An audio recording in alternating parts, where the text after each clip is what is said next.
Good afternoon, everyone. Earlier today, the House Democratic Caucus, under the leadership of Chairman Pete Aguilar, convened so that we could begin the process of organizing in preparation for the 119th Congress. It's an honor and a privilege to have the opportunity to continue to serve in the position as House Democratic leader and to work with this extraordinary group of public servants who the caucus has entrusted to make sure that in the next Congress, we can continue the fight for everyday Americans and push back against any effort at extremism that we see from the House Republican Conference or from the incoming administration. Now, we have made clear repeatedly as House Democrats, we are prepared to work with the incoming administration to find bipartisan common ground on any issue, whenever and wherever possible, in order to make life better for hardworking American families and taxpayers and to solve problems on behalf of the American people. That's our job. And we look forward to working hard on the issues that the American people have made clear coming out of this election matter to them, like lowering the high cost of living.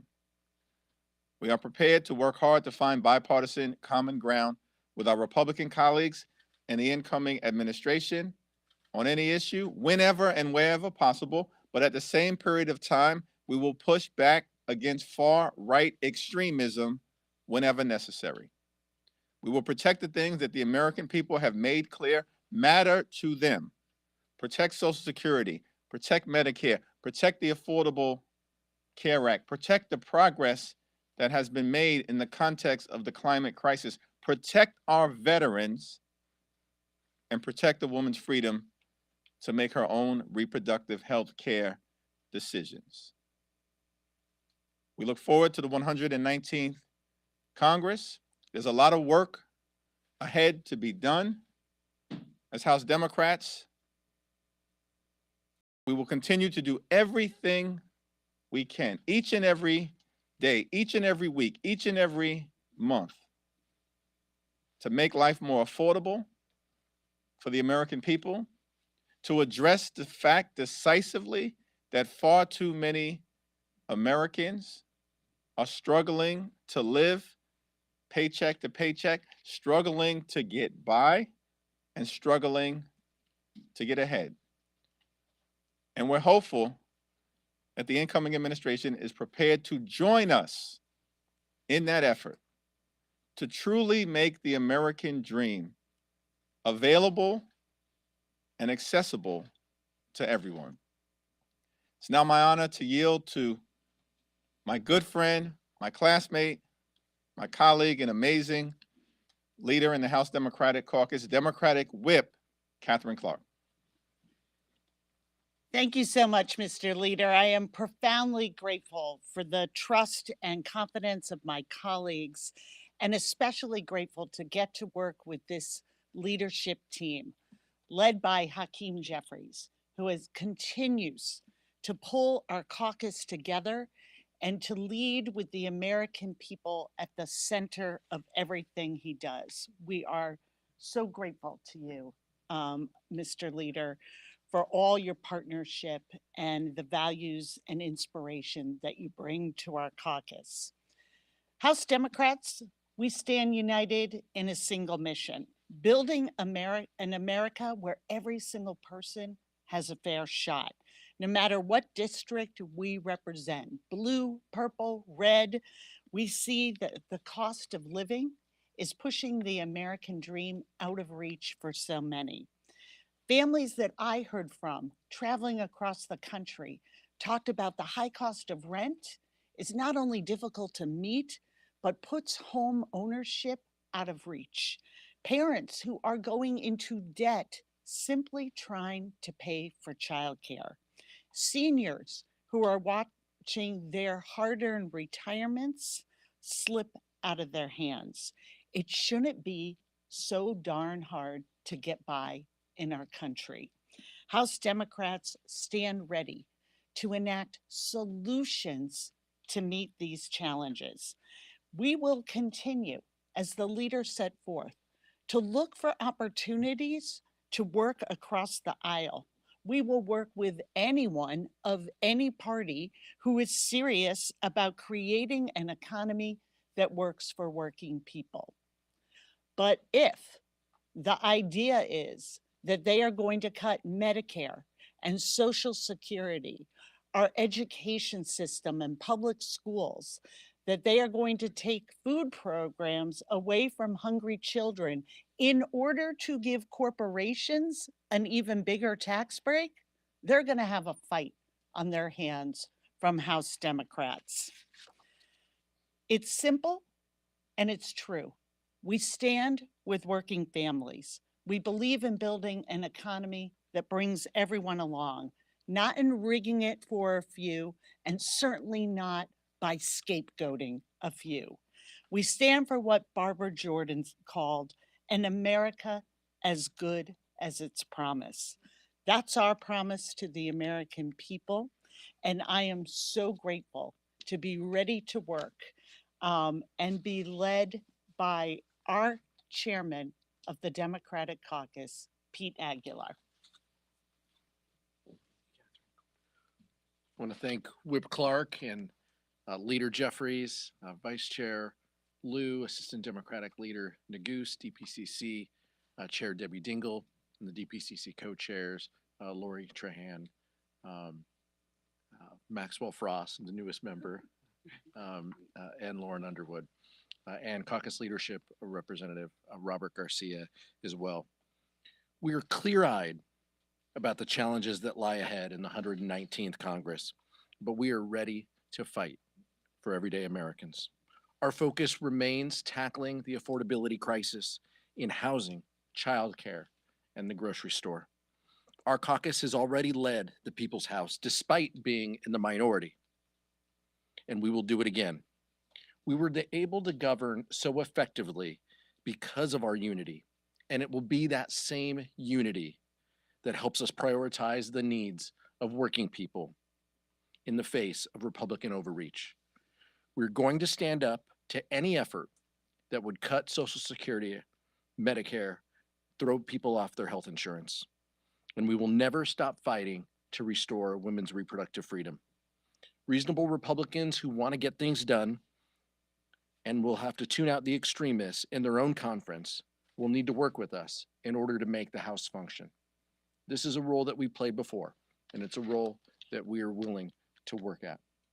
It is my pleasure to introduce the Vice Chair of the Democratic Caucus, Ted Lieu. Hello, it is such an honor to work with our entire caucus, and the energy and enthusiasm and experiences they bring really provide a lot of support for our entire leadership team. And it's a privilege to be able to work with Leader Jeffries, Whip Clark, Chair Aguilar, and our entire team.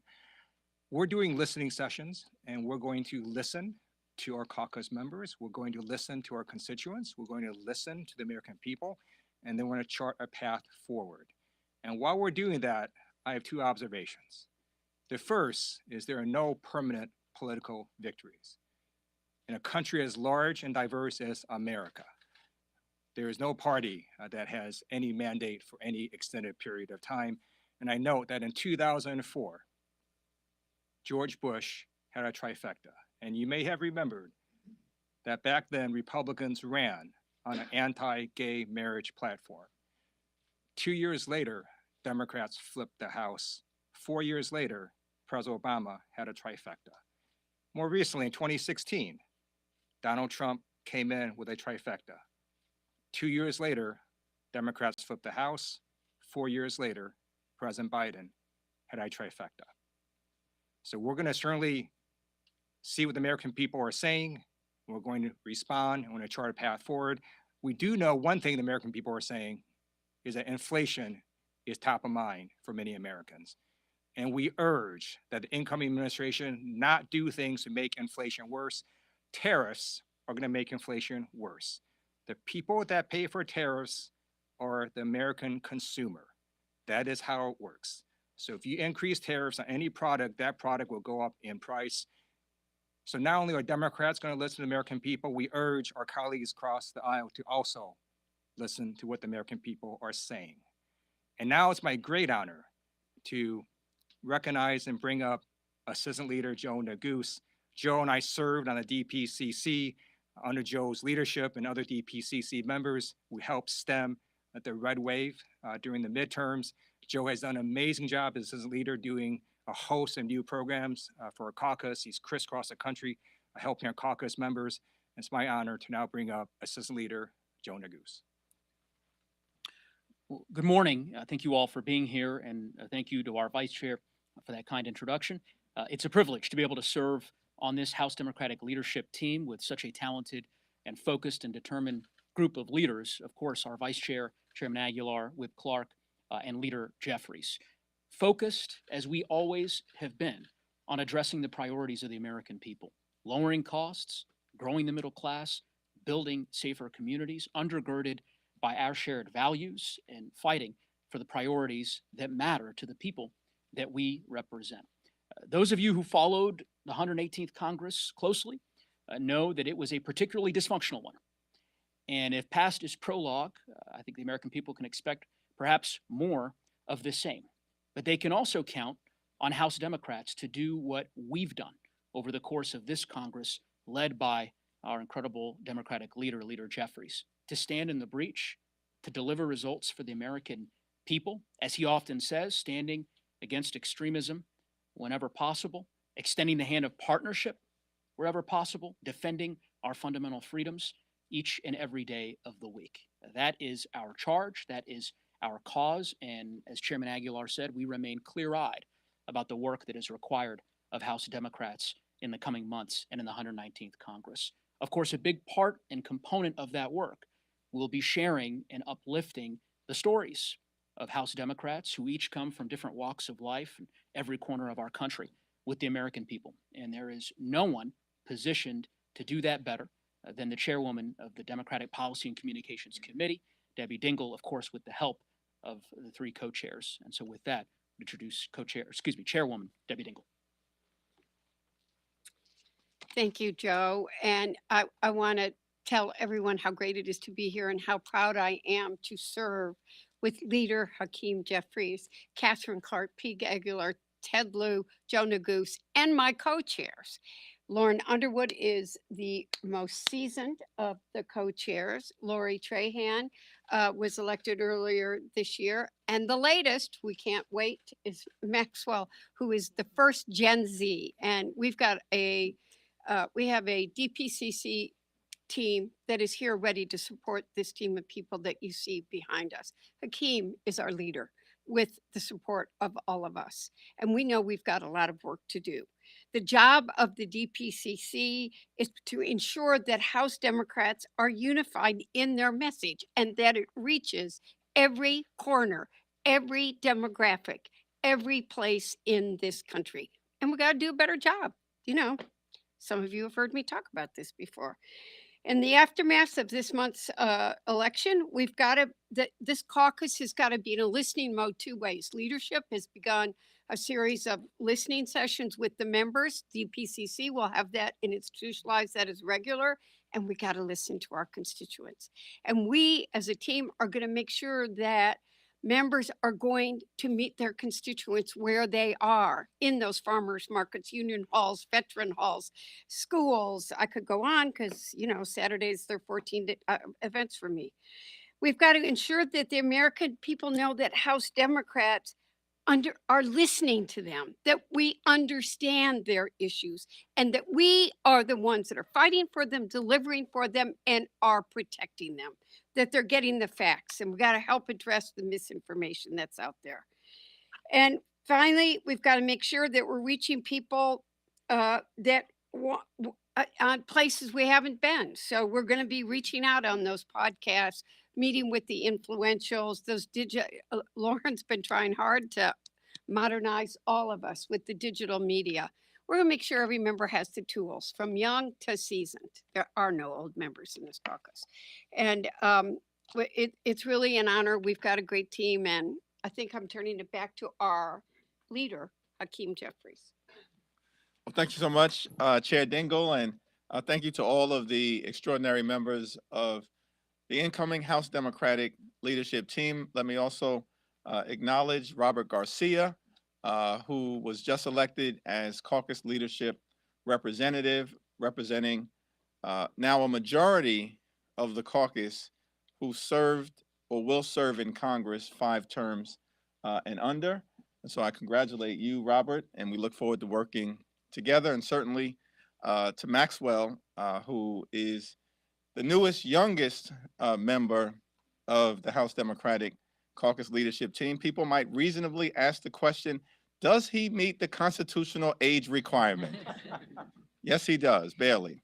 And we're so thankful for Maxwell and his incredible leadership and the perspective that he will bring to the House Democratic Caucus, the Congress, and of course, the country. Questions? The speaker said this morning he's going to accommodate all members. Have you spoken to him regarding maybe still targeting Bragg, and do you think he'll follow through on that? I have not. Thank you, Leader Jeffries. Neither you nor any of the members of your leadership team in your remarks mentioned border security. Do you feel that's not a concern for American voters, number one? And number two, you're in the minority now, and you've been in the minority. What can you reasonably do to thwart President Trump's efforts and Republicans' efforts on the issue of border security? Well, we look forward to working together whenever and wherever possible on the critically important issue of border security. I'll also yield to our chair, Pete Aguilar, who may have some additional thoughts in this area. We have a broken criminal justice system and broken immigration system, I should say, as well. And obviously, we need to secure our border. We need a safe, a strong, a secure border, a humane border. We should secure the border in a bipartisan way that meets the needs of the American people, that right sizes our immigration system, and that ensures we can enact the type of comprehensive immigration reform that allows for legal pathways towards citizenship, which the American people support, but at the same period of time addresses the challenges that we've clearly seen on the southern border. And we will lean into the issue and are hopeful that we can find bipartisan common ground. Pete Aguilar. Thank you, Leader. Democrats on this stage and Democrats within our caucus ran and many won on the issue of border security. Tom Suozzi has talked about this issue at length. I think of members like Gabe Vasquez, who talked about this issue at length, border members who discussed this, frontline members in tough seats, had this conversation with their voters and overwhelmingly came back to Congress and are here. We're not shying away from any issue. And as the leader said, we will work with anyone, anywhere to enact meaningful solutions that help people. Now, I don't think that the American public signed up for having military dollars be spent on a private force to run around cities and to break up families or to pull people from their homes. I don't think that's what this election was about. But the incoming administration has some thoughts on that, and we will respond when there is more information. But the American people have spoken, and we carry that forward, that we want safe communities. We understand that. We respect that. We want to fix our broken immigration system. We've supported policies and efforts to do just that. We've also supported bipartisan solutions that the president and House Republicans have continually beaten back in order to score political points rather than to solve the issue. So if there is common ground, we will seek to find it. but we will also call attention and call out the extreme nature of some of the proposals that the incoming administration is also advocating. Thank you, Leader.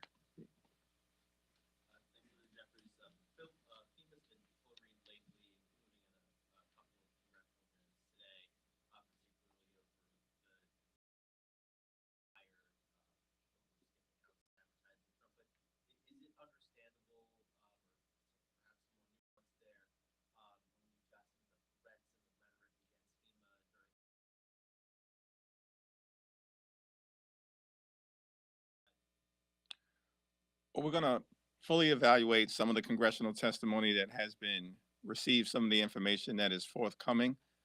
We obviously need FEMA to be an effective, an efficient, and an equitable organization to meet the needs of the American people, particularly as we continue to suffer through extreme weather events and the natural disasters and catastrophes that have been experienced all across the country.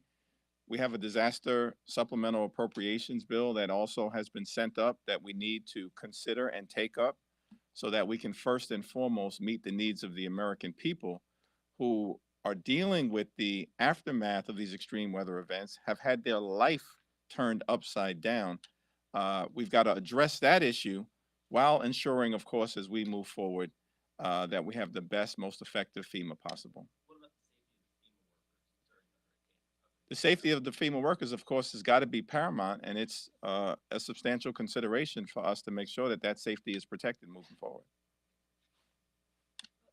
Yeah, right there. Me? Yeah. So the House Ethics Committee is supposed to meet tomorrow to discuss whether or not the report concerning the former Representative Matt Gaetz should be made public. Do you feel that the public should be able to see all of these details, or at least members of Congress, as this man is being put up for consideration to be a part of the cabinet, especially? Yes. Thanks. Senator Stabenow released a proposal for the farm bill yesterday. The farm bill will be extended another year.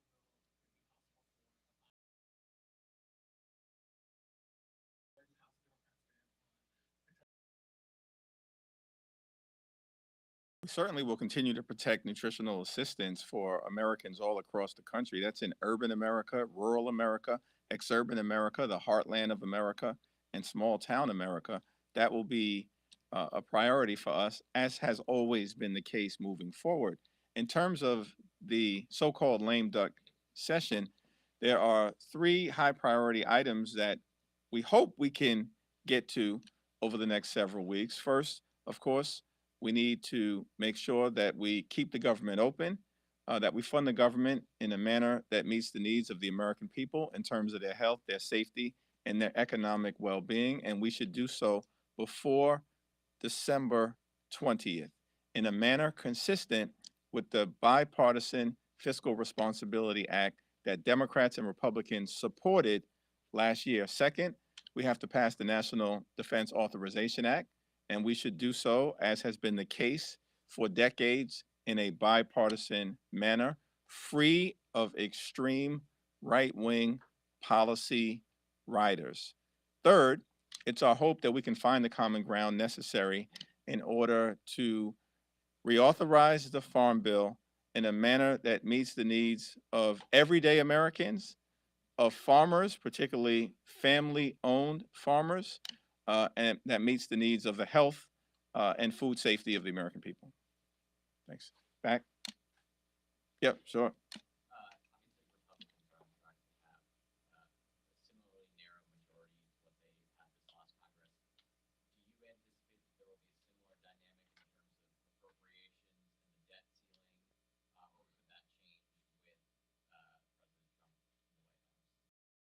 Let me yield to Catherine Clark on that issue, who's done an extraordinarily amazing job as our whip in this narrow Congress. And despite the claims of some of my Republican colleagues who have spent a lot of time over the last 2 weeks talking about some big, massive mandate, I'm looking for it. That doesn't mean that we don't have to make adjustments to make sure that we can get beyond fighting House Republicans with a national wave on top of us to a draw. But the question about this notion of some mandate to make massive far-right extreme policy changes, it doesn't exist. It doesn't exist.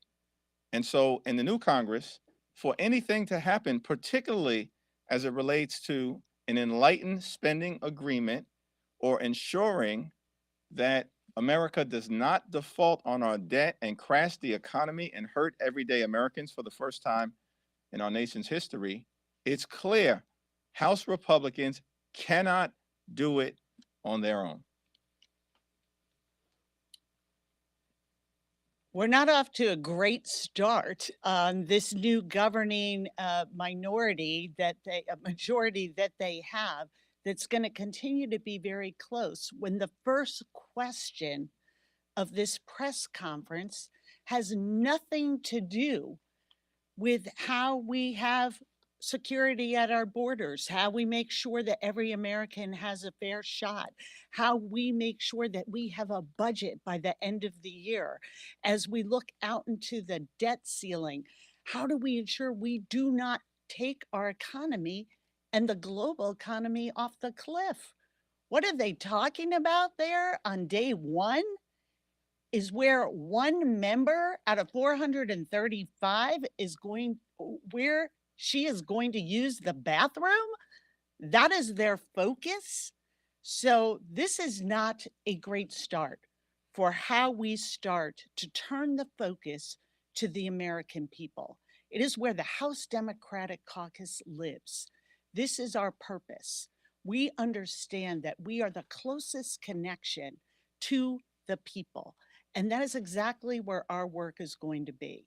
And you've seen it demonstrated over the last 2 years that we met their chaos, their division, their scapegoating, their creating issues that are not important.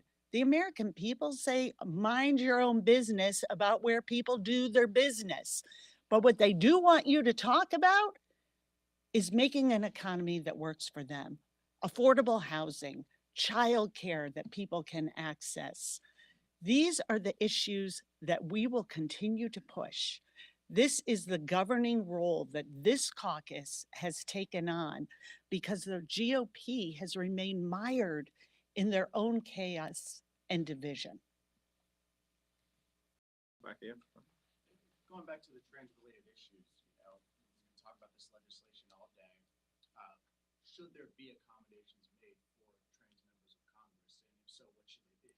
As Catherine Clark indicated, the notion that this incoming small House Republican conference majority is beginning to transition to the new Congress by bullying a member of Congress.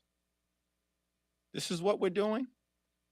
This is the lesson that you've drawn from the election in November. This is your priority, that you want to bully a member of Congress as opposed to welcoming her to join this body so that all of us can work together to get things done and deliver real results for the American people. I think it causes you to have to ask the question, what was all the rhetoric about over the last several months on the campaign trail? Did you lie to the American people? Are you really focused on solving problems for the American people? Are you really focused on lowering costs, addressing the high cost of living? Are you really focused on housing prices? Apparently not. Are you really focused on grocery prices? Apparently not. Are you focused as Republicans on building a healthy economy? Apparently you are not.